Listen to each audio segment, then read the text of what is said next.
Hello guys, welcome back to my channel Lekha Priya's multipurpose channel. ಇವತ್ತಿನ ವ್ಲಾಗಲ್ಲಿ ನಿಮ್ಮ ಜೊತೆಲಿ ಒಂದು ಇಂಪಾರ್ಟೆಂಟ್ ಆಗಿರುವಂತಹ ವಿಚಾರವನ್ನು ನಾನು ಶೇರ್ ಮಾಡ್ಕೊಳ್ತಾ ಇದ್ದೀನಿ. ಅದೇನು ಅಂದರೆ ಗ್ಯಾಸ್ ಟ್ರಬಲ್, ಗ್ಯಾಸ್ಟ್ರೈಟಿಸ್ ಅಂತ ಹೇಳ್ತಾರಲ್ಲ ಅದು ಈಗಿನ ಒಂದು ಶೆಡ್ಯೂಲಲ್ಲಿ, ಈಗಿನ ಒಂದು ಟೈಮ್ ಬ್ಯುಸಿಯಲ್ಲಿ ಪ್ರತಿಯೊಬ್ಬ ಮನುಷ್ಯನಿಗೂ ಆಗುವಂತಹ ಸಾಮಾನ್ಯವಾದ ಸಮಸ್ಯೆ. ಅದೇನು ಅಂದರೆ ಗ್ಯಾಸ್ ಟ್ರಬಲ್. ನಮಗೆ ಯಾಕೋ ಬ್ಲಾಟಿಂಗ್ ಸಮಸ್ಯೆ ಆಗ್ತಿದೆ, ಗ್ಯಾಸ್ ಟ್ರಬಲ್ ಆಗ್ತಾ ಇದೆ, ನಮಗೆ ಊಟ ಮಾಡಿದ ಯಾಕೋ ಡೈಜೆಷನ್ ಆಗುವಂಥ ಫೀಲೇ ಆಗಲ್ಲ, ಹಸಿವೆ ಜಾಸ್ತಿ ಆಗಲ್ಲ ಅಂತ ಒಂದು ಮಾತು ಸರ್ವೇ ಸಾಮಾನ್ಯವಾಗಿ ಪುಟ್ಟ ಮಕ್ಕಳಿಂದ ಹಿಡಿದು ದೊಡ್ಡವರು, ಏಜ್ ಓಲ್ಡ್ ಪೀಪಲ್, ಯೂತ್ಸ್ ಎಲ್ಲರ ಬಾಯಲ್ಲೂ ಕೇಳುವಂತಹ ಸಾಮಾನ್ಯವಾದ ಒಂದು ಮಾತು. ಅದೊಂದು ಸಮಸ್ಯೆ, ಏನು ಒಂದು ರೀತಿ ನ್ಯಾಚುರಲ್ ಸಮಸ್ಯೆ ಅನ್ನೋ ರೀತಿ ಆಗೋಗ್ಬಿಟ್ಟಿದೆ. ಸೊ ಇದಕ್ಕೆ ಏನೇನೆಲ್ಲ ಕಾರಣ, ಅದನ್ನ ಯಾವ ರೀತಿ ನಾವು ಓವರ್ಕಮ್ ಮಾಡಬೇಕು ಅನ್ನೋದ್ರ ಬಗ್ಗೆ ನಿಮ್ಮ ಜೊತೆ ಇವತ್ತು ಡಿಸ್ಕಸ್ ಮಾಡೋಣ ಅಂತ ಬಂದಿದ್ದೀನಿ. ನಿಮಗೂ ಕೂಡ ಆ ಸಮಸ್ಯೆ ಇದೆಯಾ, ಅಥವಾ ನಿಮ್ಮ ಫ್ಯಾಮಿಲಿಯಲ್ಲಿ ಆ ಸಮಸ್ಯೆಯಿಂದ ಯಾರಾದರೂ ಬಳಲ್ತಾ ಇದ್ದಾರಾ? ಪ್ಲೀಸ್ ಈ ವಿಡಿಯೋನ ಅವ್ರಿಗೂ ಕೂಡ ಶೇರ್ ಮಾಡಿ, ಸೊ ದಟ್ ಅವರು ಕೂಡ ಈ ಸಮಸ್ಯೆಯಿಂದ ಪಾರಾಗ್ಬೋದು. ಹಾಗೂ ಅವ್ರು ಏನೇನು ತಪ್ಪು ಮಾಡ್ತಾ ಇದ್ದಾರೆ ಅದನ್ನ ಸರಿಪಡಿಸ್ಕೊಂಡ್ಬಿಟ್ರೆ ಸಾಕು, ಈ ಸಮಸ್ಯೆಯಿಂದ ಖಂಡಿತವಾಗಿಯೂ ಅವ್ರು ಪಾರಾಗಬಹುದು. ಸೊ ಹಾಗಾದರೆ ಫಸ್ಟ್ ಆಫ್ ಆಲ್ ಇದಕ್ಕೆ ಏನು ಕಾರಣ ಅಂತಂದರೆ, ನಾವು ಓವರ್ ಈಟಿಂಗ್ ಮಾಡ್ತೀವಿ. ಮನುಷ್ಯ ತನಗೆ ಎಷ್ಟು ಬೇಕೋ ಅಷ್ಟು ತಿನ್ನಲಾರ್ದೆ ಆಸೆಯಿಂದ, ಅಥವಾ what ever may be the consequences, ರುಚಿ ಚೆನ್ನಾಗಿತ್ತು ಅಂತ ನಮಗೆ ಇವತ್ತು ಫೇವ್ರೇಟ್ ಆಗಿರುವಂತಹ ಬ್ರೇಕ್ಫಾಸ್ಟ್, ಫೇವ್ರೇಟ್ ಆಗಿರುವಂತಹ ಊಟ, ಯಾವುದೋ ಒಂದು ಮದುವೆಗೆ ಹೋದ್ವಿ ಅಥವಾ ಯಾವುದೋ ಬಾಡೂಟಕ್ಕೆ ಹೋದ್ವಿ ಅಂತ ಅವಶ್ಯಕತೆಗಿಂತಲೂ ಮೀರಿದ ಒಂದು ಓವರ್ ಈಟಿಂಗ್ ಮಾಡಿಬಿಟ್ರು ಕೂಡ ಅವರಿಗೆ ಡೈಜೆಷನ್ ಪ್ರಾಬ್ಲಮ್ ಆಗುತ್ತೆ, ಸ್ಲೋ ಡೈಜೆಷನ್ ಪ್ರಾಬ್ಲಮ್ ಆಗುತ್ತೆ, ಪ್ರಾಸೆಸ್ ಆಗುತ್ತೆ. ಸೊ ಮನುಷ್ಯನಿಗೆ ಎಷ್ಟು ಬೇಕೋ ಹೊಟ್ಟೆ ತುಂಬುವಷ್ಟು ಊಟ ಮಾಡಬಾರ್ದಂತೆ, ಅಕಾರ್ಡಿಂಗ್ ಟು ದ ಆಯುರ್ವೇದಿಕ್ ಅಥವಾ ಆ್ಯಂಡ್ ಸೈನ್ಸ್ ಕೂಡ. ನಮ್ಗೆ ಹೊಟ್ಟೆ ತುಂಬತಪ್ಪ ಅನ್ನೋ ರೀತಿ ಊಟ ಮಾಡಬಾರ್ದಂತೆ, ಇನ್ನು ಸ್ವಲ್ಪ ಬೇಕು ಅಂತ ಅನ್ನುವಾಗಲೇ ಸಾಕು ಮಾಡಿಬಿಡ್ಬೇಕು. ಆವಾಗ ನಮ್ಮ ಆರೋಗ್ಯಕ್ಕೂ ಕೂಡ ಒಳ್ಳೆಯದು, ಡೈಜೆಷನ್ ಕೂಡ ತುಂಬ ಚೆನ್ನಾಗಾಗುತ್ತೆ. ಹಾಗೂ ಇನ್ನು ಗ್ಯಾಸ್ಟ್ರಿಕ್ ಬ್ಲಾಟಿಂಗ್ ಸಮಸ್ಯೆಯಿಂದ ಕೂಡ ನಾವು ಪಾರಾಗ್ತೀವಿ. ಸೊ ಓವರ್ ಈಟಿಂಗಿಂದ ನಿಮಗೆ ಗ್ಯಾಸ್ಟ್ರಿಕ್ ಪ್ರಾಬ್ಲಮ್ ಆಗುತ್ತೆ ಅಂತ ಹೇಳುತ್ತೆ ಆಯುರ್ವೇದ. ಸೊ ಓವರ್ ಈಟಿಂಗ್ ಮಾಡಬೇಡಿ, ನಿಮ್ಗೆ ಇನ್ನೂ ಬೇಕು, ಇನ್ನು ಸ್ವಲ್ಪ ಹಾಕೋಣ ಅಂತ ಅನ್ನುವಾಗಲೇ ಕೈ ತೊಳ್ಕೊಂಡ್ಬಿಟ್ಟು ನೀವು ಸಾಕು. ಡೈಜೆಷನ್ ಸ್ಲೋ ಆದಾಗ ಹೊಟ್ಟೆಯಲ್ಲಿ ಪ್ರೆಷರ್ ಜಾಸ್ತಿ ಆಗುತ್ತೆ, ಹಾಗೂ ಸ್ಲೋ ಡೈಜೆಷನ್ ಆಗ್ತಾ ಆ್ಯಸಿಡ್ ಮೇಲೆ ಬರುತ್ತೆ. ಸೊ ನಮಗೆ ಬೇಗ ಹಸಿವಾಗಲ್ಲ, ಬ್ಲಾಟಿಂಗ್ ಸಮಸ್ಯೆ, ಆ್ಯಸಿಡಿಟಿ ಸಮಸ್ಯೆ ಕಾಡುತ್ತೆ. ಇನ್ನು ಫಾಸ್ಟ್ ಈಟಿಂಗ್, ಸೆಕೆಂಡ್ ಪಾಯಿಂಟ್ ಏನು ಅಂದರೆ ಫಾಸ್ಟ್ ಈಟಿಂಗ್. ನಮಗೆ ಎಲ್ಲ ಅವಸರ, ಎಲ್ಲ ಟೈಮಿಗೆ ಸರಿಯಾಗಿ ನಾವು ಮೇಂಟೈನ್ ಮಾಡಬೇಕು, ಫಾಸ್ಟ್ ಲೈಫ್. ಸೊ ಎಲ್ಲದಕ್ಕೂ ನಾವು ಅರ್ಜೆಂಟ್ ಅಂತ ಊಟ ಮಾಡೋದು ಕೂಡ, ನಾವು ಟೈಮ್ನ ಪಿಕಪ್ ಮಾಡಬೇಕು ಅಂತ ಊಟ ಕೂಡ ಫಾಸ್ಟ್ ಈಟಿಂಗ್ ಸ್ಟಾರ್ಟ್ ಮಾಡಿಬಿಡ್ತೀವಿ.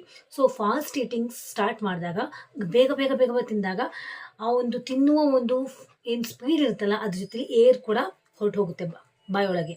ಊಟ ಜಾಸ್ತಿ ಮಾಡ್ತಾ ಏರ್ ಕೂಡ ಶೇಖರಣೆ ಆಗ್ತಾ ಆ್ಯಸಿಡ್ ಕೂಡ ಮೇಲೆ ಬರುತ್ತೆ. ಸೊ ಆ್ಯಸಿಡ್ ಸಮಸ್ಯೆ ಅದನ್ನು ಕೂಡ ಸ್ಟಾರ್ಟ್ ಆಗುತ್ತೆ.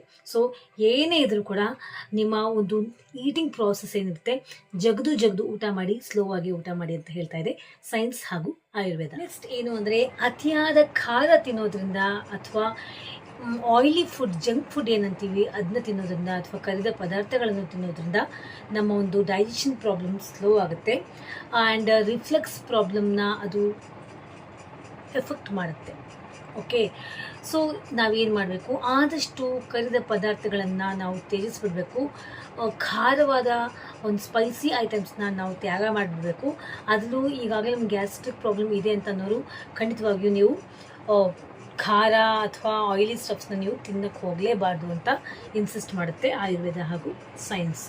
ಸೊ ಇದರಿಂದ ಏನಾಗುತ್ತೆ, ಲೈನಿಂಗ್ ಪ್ರಾಬ್ಲಮ್, ಏನು ಒಂದು ಡೈಜೆಸ್ಟಿವ್ ಲೈನಿಂಗ್ ಪ್ರಾಬ್ಲಮ್ ಇರುತ್ತಲ್ಲ, ಆ ಒಂದು ಲೈನಿಂಗ್ ಪ್ರಾಬ್ಲಮ್ಗೆ ಇದು ಇರಿಟೇಟ್ ಮಾಡುತ್ತೆ. ಹಾಗೂ ನಿಮಗೆ ರಿಫ್ಲೆಕ್ಸ್ ಪ್ರಾಬ್ಲಮ್ನ ಇದು ಟ್ರಿಗರ್ ಮಾಡುತ್ತೆ, ನೀವು ತಿನ್ನುವಂತಹ ಆಯಿಲಿ ಹಾಗೂ ಖಾರದ ಪದಾರ್ಥಗಳು. ಸೊ ಇದನ್ನ ತ್ಯಾಗ ಮಾಡಿಬಿಟ್ರೆ, ಇಲ್ಲ ನಮ್ಗೆ ತ್ಯಾಗ ಮಾಡೋಕ್ಕಾಗಲ್ಲ ಅಂದರೆ ಆದಷ್ಟು ಕಡಿಮೆ ಮಾಡಿಬಿಡಿ.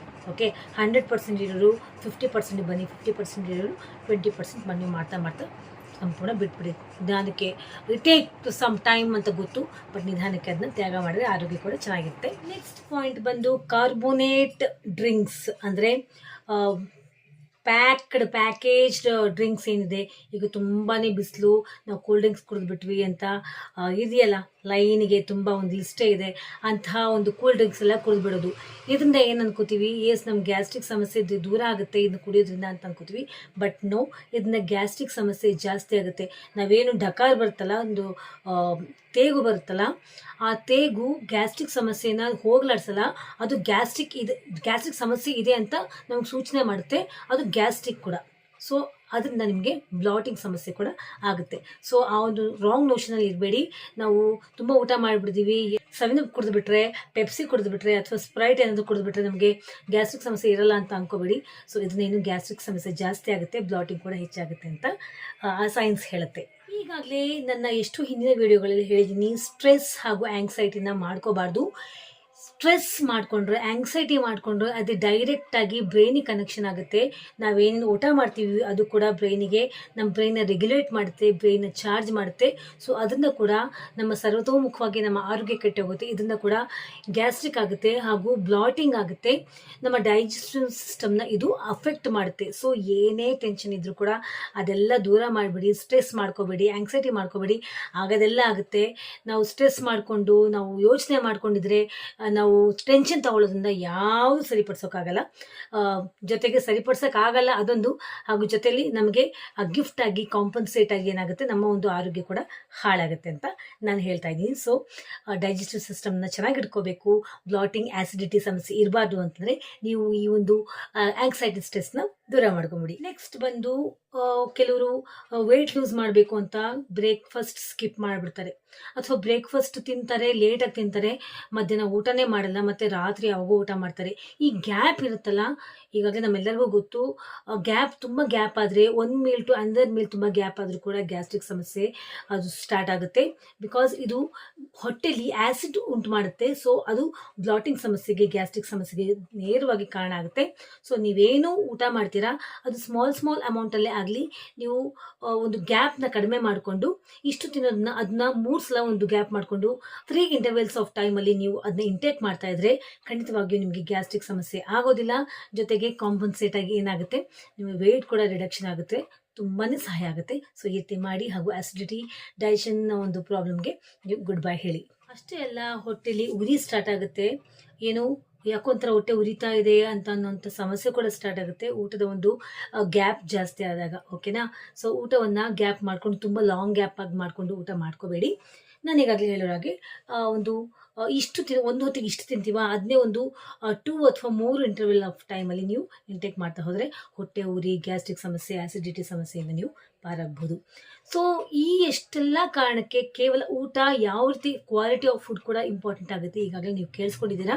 ಸೊ ನಾವು ರೆಗ್ಯುಲರಾಗಿ ಊಟ ಮಾಡ್ತಿದ್ದೀವಿ ಅಂತ ಅನ್ನೋರು ಕೂಡ, ನಮಗಾದರೂ ಕೂಡ ಗ್ಯಾಸ್ಟ್ರಿಕ್ ಅಂತ ಅನ್ನೋರು ಕೂಡ, ನೀವು ಯಾವ ರೀತಿ ಊಟ ಮಾಡ್ತೀರಾ ಅನ್ನೋದ್ರ ಬಗ್ಗೆ ಅದು ಕೂಡ ಡಿಪೆಂಡ್ ಆಗುತ್ತೆ. ಈಗ ನಾವು ಫಾರ್ ಎಕ್ಸಾಂಪಲ್ ನಾವು ಸೌತ್ ಇಂಡಿಯನ್ಸ್, ನಮಗೆ ದಟ್ ಮೀನ್ಸ್ ಅನ್ನ, ಅಕ್ಕಿಯಿಂದ ಮಾಡಿರುವಂಥ ಅನ್ನ, ಗೋಧಿ, ದಟ್ ಮೀನ್ಸ್ ಚಪಾತಿ, ಮುದ್ದೆ, ರೊಟ್ಟಿ, ಇದೆಲ್ಲ ತಿಂದು ನಮಗೆ ಅಭ್ಯಾಸ. Because we are south Indians. ನಾವು ಹೋಗಿ ನಾರ್ತ್ ಇಂಡಿಯನ್ಸ್ ರೀತಿ ನಾವು ನಮ್ಮ ಲೈಫ್ ಸ್ಟೈಲ್ನ, ಅವರ ಒಂದು ಫುಡ್ ಸ್ಟೈಲ್ನ ನಾವು ಅಳವಡಿಸ್ಕೊಂಡ್ಬಿಟ್ರು ಕೂಡ ತಕ್ಷಣ ನಮ್ಮ ಒಂದು ವಾತಾವರಣ, ನಮ್ಮ ಒಂದು ಮಣ್ಣು, ನಮ್ಮ ಒಂದು ಹವಾಗುಣಕ್ಕೆ ನಮ್ಮ ಬಾಡಿ ಒಗ್ಗೋದಿಲ್ಲ. ಯಾಕಂದ್ರೆ ನಾವು ಹುಟ್ಟಿರುವಂತಹ ಒಂದು ರೀತಿ, ಬೆಳೆದಿರುವಂತಹ ರೀತಿ, ನಾವು ಊಟ ಮಾಡ್ತಿರುವಂತಹ ರೀತಿ, ನಮ್ಮ ಒಂದು ರಕ್ತದಲ್ಲಿ, ದಟ್ ಮೀನ್ಸ್ ಹೆರಿಡಿಟಿಯಲ್ಲಿ ಅದೇ ರೀತಿ ಬಂದಾಗ ನಾವು ಸೌತ್ ಇಂಡಿಯನ್ಸ್ ಆಗಿ ನಾರ್ತ್ ಇಂಡಿಯನ್ಸ್ ಫುಡ್ ಪ್ಯಾಟರ್ನ್ನ, ಅವ್ರ ರೀತಿಯ ಲೈಫ್ ಸ್ಟೈಲ್ನ, ಅವ್ರ ರೀತಿ ಫುಡ್ ಸ್ಟೈಲ್ನ ಅಳವಡಿಸ್ಕೊಂಡ್ಬಿಟ್ರು ಕೂಡ ಅದನ್ನು ಕೂಡ ಬಾಡಿ ಒಗ್ಗಿಸ್ಕೊಳ್ಳಲ್ಲ. ಸೊ ಫುಡ್ ಸ್ಟೈಲ್ ಕೂಡ ತುಂಬಾ ಇಂಪಾರ್ಟೆಂಟ್ ಆಗುತ್ತೆ. ಸೊ ನಾನು ದಿನಾನು ಏನೋ ರೋಟಿ ಇರ್ತಾರಲ್ಲ, ಮೈದಾ ರೋಟಿ, ಆ ಕಡೆ ತಿಂತಾರೆ ತಂದೂರಿ ರೋಟಿ, ಅದನ್ನೇ ತಿಂತೀನಪ್ಪ, ನಾನು ದಾಲ್ ರೋಟಿ ದಿವಸ ತಿಂತಿದ್ದೀನಿ ಅಂದರೆ ಅದು ಕೂಡ ಮೈಗೆ ಒಗ್ಗಿಸ್ಕೊಳಕ್ಕೆ ಆಗಲ್ಲ. ಬಿಕಾಸ್ ಅವರ ಒಂದು ಹವಾಮಾನ, ಹವಾಗುಣ ಬೇರೆ, ನಮ್ಮ ಸೌತ್ ಇಂಡಿಯನ್ಸ್ನ ಹವಾಗುಣ, ವಾತಾವರಣನೇ ಬೇರೆ. ಸೊ ನಾವು ಏನೇನು ತಿನ್ಕೊಂಡು ಬೆಳೆದಿರ್ತೀವಲ್ಲ, ನಮ್ಮ ಒಂದು ಹೆರಿಡಿಟಿ ಪ್ರಕಾರ ಅದನ್ನೇ ನಾವು ಫಾಲೋ ಅಪ್ ಮಾಡಬೇಕು. ಬಟ್ ಮಿತವಾಗಿ ಊಟ ಮಾಡಿಕೊಂಡು, ತಿನ್ನುವಂಥ ಊಟದಲ್ಲಿ ಹೆಲ್ದಿಯಾಗಿರುವಂಥ ಫುಡ್ನ ಅಳವಡಿಸ್ಕೊಂಡು, ಸೀಸನಲ್ ಫ್ರೂಟ್ಸ್ನ, ಸೀಸನಲ್ಲಿ ಗ್ರೀನ್ಸ್ನ ಎಲ್ಲ ಅಳವಡಿಸ್ಕೊಂಡು, ಪ್ರೋಟೀನ್ಸ್ ಅಂಶವನ್ನು ಜಾಸ್ತಿ ಮಾಡಿಕೊಂಡು ನಾವು ನಮ್ಮ ಲೈಫ್ ಸ್ಟೈಲ್ನ ಮೇಂಟೈನ್ ಮಾಡ್ತಾ ಹೋದರೆ ಯಾವುದೇ ಒಂದು ಸಮಸ್ಯೆ ಆಗಲ್ಲ. ಈಗಾಗಲೇ ಹೇಳಿರೋ ಹಾಗೆ ಟೆನ್ಷನ್ ಎಲ್ಲ ದೂರ ಮಾಡಿಬಿಡಿ ಅಂತ ಹೇಳ್ತಾ ಇದ್ದೀನಿ. ಮತ್ತು ನೀರನ್ನ ಚೆನ್ನಾಗಿ ಕುಡಿಬೇಕು. ಯಾವ ಸೀಸನ್ನೇ ಆಗಿರಲಿ ನೀರನ್ನ ಚೆನ್ನಾಗಿ ಕುಡಿದು ಬಿಟ್ರೆ ಈ ಒಂದು ಕೆಟ್ಟ ಸಮಸ್ಯೆಯಿಂದ ನಾವು ಪಾರಾಗಬಹುದು ಅಂತ ಹೇಳ್ತಾ ಇದ್ದೀನಿ. ಆ್ಯಂಡ್ ಇಷ್ಟೆಲ್ಲ ಆದರೂ ಕೂಡ ಇನ್ನೊಂದು ಚಿಕ್ಕ ಮನೆ ಮದ್ದು ನಿಮಗೆ ಹೇಳ್ಕೊಡ್ಲಾ? ಎಸ್, ತುಂಬ ಒಳ್ಳೆ ಮನೆ ಮದ್ದು. ನಮ್ಮ ಮಮ್ಮಿಗೆ ಅವ್ರ ಮಮ್ಮಿ ಮಾಡಿಕೊಡ್ತಾಯಿದ್ರು. ಸೊ ನಮ್ಮ ಮಮ್ಮಿ ನಮ್ಮ ಡ್ಯಾಡಿಗೆ ನಮಗೆಲ್ಲ ಮಾಡ್ಕೊಳ್ತಾ ಇದ್ದಂತಹ ಒಂದು ಮನೆ ಮದ್ದು. ಗ್ಯಾಸ್ಟ್ರಿಕ್ ಇರಲಿ ಬಿಡಲಿ, ಇದನ್ನ ಈ ಒಂದು ಸಮ್ಮರ್ ಸೀಸನಲ್ಲಿ ಮಾಡ್ಕೊಂಡು ಕುಡಿದ್ರೆ ಅದು ಅಭ್ಯಾಸ ಆಗ್ತಾ ಹೋಗುತ್ತೆ. ಸ್ವಲ್ಪ ಮಾರ್ನಿಂಗ್ ಎದ್ದ ತಕ್ಷಣ ಮಾರ್ನಿಂಗ್ ಟೀ ಏನು ಕುಡಿತೀರಲ್ಲ ಅದೊಂದು ಸ್ಕಿಪ್ ಮಾಡಿಬಿಟ್ರೆ ಇದೊಂದು ಕುಡಿದ್ಬಿಟ್ರೆ ತುಂಬಾ ಒಳ್ಳೆಯದಾಗುತ್ತೆ. ಒಂದು ಪಾತ್ರೆಯಲ್ಲಿ ನೀವು ನೀರನ್ನ ಹಾಕೊಂಬಿಡಿ, 1 or 2 glasses of water, drinking water. ಅದಕ್ಕೆ ನೀವು ಏನು ಮಾಡಬೇಕು, ಸೋಂಪಿನ ಕಾಳು ಒಂದು ಅರ್ಧ ಸ್ಪೂನ್, ಹೂವಿನ ಕಾಳು ಅಜ್ವೈನ್ ಅಂತ ಹೇಳ್ತೀವಲ್ಲ ಅದೊಂದು ಅರ್ಧ ಸ್ಪೂನ್, ಅದ್ರ ಜೊತೆಯಲ್ಲಿ ಏಲಕ್ಕಿ ಒಂದು ಸಾಕು, 1 ಅಥವಾ 2 ಸಾಕು, ಅದನ್ನ ಮುರಿದು ಹಾಕೊಳ್ಳಿ. ಒಂದು ಅಥವಾ 2 ಏಲಕ್ಕಿ, ಪುದೀನ ಸೊಪ್ಪು ನಿಮ್ಗೆ ಎಷ್ಟು ಬೇಕೋ ಒಂದು ಸ್ಪೂನ್ ಅಷ್ಟು, ಅಥವಾ ಎಲೆ ಲೆಕ್ಕಾಚಾರದಲ್ಲಿ ಹೇಳಬೇಕು ಅಂದರೆ ಒಂದು 10 ಎಲೆ ಪುದೀನ ಸೊಪ್ಪು ಸ್ವಲ್ಪ ಮುರ್ಕೊಂಡು ಹಾಕೊಳ್ಳಿ. ಇಷ್ಟು ಹಾಕ್ಕೊಂಡು ನೀವು ಇದಕ್ಕೆ ಬೆಲ್ಲವನ್ನು ಹಾಕ್ಕೊಳ್ಳಿ. ಬೆಲ್ಲ ನಮ್ಮ ಹತ್ರ ಇಲ್ಲ ಅಂತ ಬೆಲ್ಲ ಬೇಡ, ಕೆಲವರು ಬೆಲ್ಲದ ಟೇಸ್ಟ್ ಇಷ್ಟ ಆಗಲ್ಲ, ಬಟ್ ಬೆಲ್ಲ ತುಂಬಾ ಒಳ್ಳೆಯದು. ಇಲ್ಲ ಕಲ್ಸಕ್ಕರೆನ ಹಾಕೋಬೋದು, ಕೆಂಪು ಕಲ್ಸಕ್ಕರೆ, ಐ ಇನ್ಸಿಸ್ಟ್ ಕೆಂಪು ಕಲ್ಸಕ್ಕರೆ, ಇಷ್ಟೆಲ್ಲ ಹಾಕೊಂಬಿಡಿ. ಇಲ್ಲ ನಮ್ಗೆ ಕಲ್ಸಕ್ಕರೆ ಬೇಡ, ನಮಗೆ ಏನು ಬೆಲ್ಲನೂ ಬೇಡ ಅಂತಂದರೆ ಹೇಳ್ತೀನಿ, ಚೆನ್ನಾಗಿ ಕುದಿಸ್ಕೊಂಬಿಡಿ. ಹಾಕಿರೋಂಥ ನೀರು ಒಂದು 3/4 ಭಾಗ ಆಗಬೇಕದು, 1/4 ಭಾಗ ಹಿಂಗೋಗ್ಬೇಕು. ಚೆನ್ನಾಗಿ ಅದೆಲ್ಲ ಕುದ್ದಾದ್ಮೇಲೆ, ತಣ್ಣಗಾದ್ಮೇಲೆ ನೀವು ಅದನ್ನ ಶೋಧಿಸ್ಕೊಂಡ್ಬಿಟ್ಟು ಫಿಲ್ಟರ್ ಮಾಡ್ಕೊಂಡ್ಬಿಟ್ಟು ಅದಕ್ಕೆ ಸ್ವಲ್ಪ ತಣ್ಣಗಾದ್ಮೇಲೆ ಜೇನುತುಪ್ಪ, ನಿಮಗೆ ಬೆಲ್ಲ ಬೇಡ ಅಥವಾ ಕೆಂಪು ಸಕ್ಕರೆ ಬೇಡ ಅಂತ ಅನ್ನೋರು ಜೇನುತುಪ್ಪವನ್ನು ಒಂದು ರುಚಿಗೆ ತಕ್ಕಷ್ಟು ಹಾಕ್ಕೊಂಡು ಇದಕ್ಕೆ ಒಂದು ಅರ್ಧ ಸ್ಪೂನಷ್ಟು ನಿಂಬೆಹಣ್ಣು ಅಥವಾ ಅರ್ಧ ಹೋಳಷ್ಟು ನಿಂಬೆಹಣ್ಣು, ರುಚಿಗೆ ತಕ್ಕಷ್ಟು ನಿಂಬೆಹಣ್ಣು ಹಿಂಡ್ಕೊಂಡು ಇದನ್ನು ಕುಡಿತಾ ಹೋಗಿ. ಬೆಳಗಿನ ಟೈಮ್ ಯಾವುದೇ ರೀತಿಯ ಗ್ಯಾಸ್ಟ್ರಿಕ್ ಸಮಸ್ಯೆ ನಿಮಗಿರಲ್ಲ, ಜೊತೆಲಿ ನಿಮ್ಗೆ ವೇಟ್ ರಿಡಕ್ಷನ್ ಕೂಡ ಗಮನಾರ್ಹವಾಗಿ ಆಗುತ್ತೆ. ಓಕೆನಾ? ಮತ್ತೊಂದು ಸಲ ಬೇಕು ಅಂದರೆ ಇನ್ಸಲ ರಿವೈಡ್ ಮಾಡಿಕೊಂಡು ನೀವು ನೋಡಿ. ಓಕೆನಾ? ಸೊ ಈ ರೀತಿ ನೀವು ಮಾಡ್ತಾ ಹೋದರೆ, ಜೊತೆಲಿ ಹೆಲ್ದಿಯಾಗಿರುವಂಥ ಫುಡ್ ತಿಂತಾ ಹೋದರೆ ಲೈಫ್ ಲಾಂಗ್ ನಿಮ್ಮ ವಂಶ ಪಾರಂಪರ್ಯ ಕೂಡ ಗ್ಯಾಸ್ಟ್ರಿಕ್ ಸಮಸ್ಯೆಯಿಂದ ನೀವು ಬಳಲಲ್ಲ. ಈ ಒಂದು ಇನ್ಫಾರ್ಮೇಷನ್ ನಿಮಗೆ ಹೇಗೆ ಅನಿಸ್ತದೆ ನನಗೆ ಕಾಮೆಂಟ್ ಸೆಕ್ಷನಲ್ಲಿ ತಿಳಿಸಿ. ಸೀಸನ್ಗೆ ತಕ್ಕಂತೆ ನಿಮ್ಮ ಊಟ ಇರಲಿ, ಆದಷ್ಟು ಆಯಿಲಿ ಸ್ಟಫ್ಸ್, ಜಂಕ್ ಫುಡ್ಸ್ ಎಲ್ಲ ದೂರ ಮಾಡಿ ಹೆಲ್ದಿಯಾಗಿರುವಂಥ ಬದುಕನ್ನು ಬಾಳಿ ಅಂತ ಹೇಳ್ತಾ ಇವತ್ತಿನ ಈ ವಿಡಿಯೋ ಮುಗಿಸ್ತಾ ಇದ್ದೀನಿ. ಹೋಪ್ ನಿಮಗೆ ಈ ವಿಡಿಯೋ ತುಂಬಾ ಹೆಲ್ಪ್ಫುಲ್ ಆಯಿತು ಅಂತ ಅಂದ್ಕೊಂಡಿದ್ದೀನಿ. ಹೆಲ್ಪ್ಫುಲ್ ಆಗಿದ್ರೆ ಲೈಕ್ ಬಟನ್ ಪ್ರೆಸ್ ಮಾಡಿ. ನನ್ನ ಚಾನೆಲ್ ಲೇಖಪ್ರಿಯಾಸ್ ಮಲ್ಟಿಪರ್ಪಸ್ ಚಾನೆಲ್ನ ಸಬ್ಸ್ಕ್ರೈಬ್ ಮಾಡ್ಕೊಳ್ಳೋದನ್ನು ಮರಿಬೇಡಿ. ಮತ್ತೊಮ್ಮೆ ಭೇಟಿ ಆಗ್ತೀನಿ ಒಂದು ಹೊಸ ಕಾನ್ಸೆಪ್ಟ್ನೊಂದಿಗೆ. Until then you all take care, love you all, by.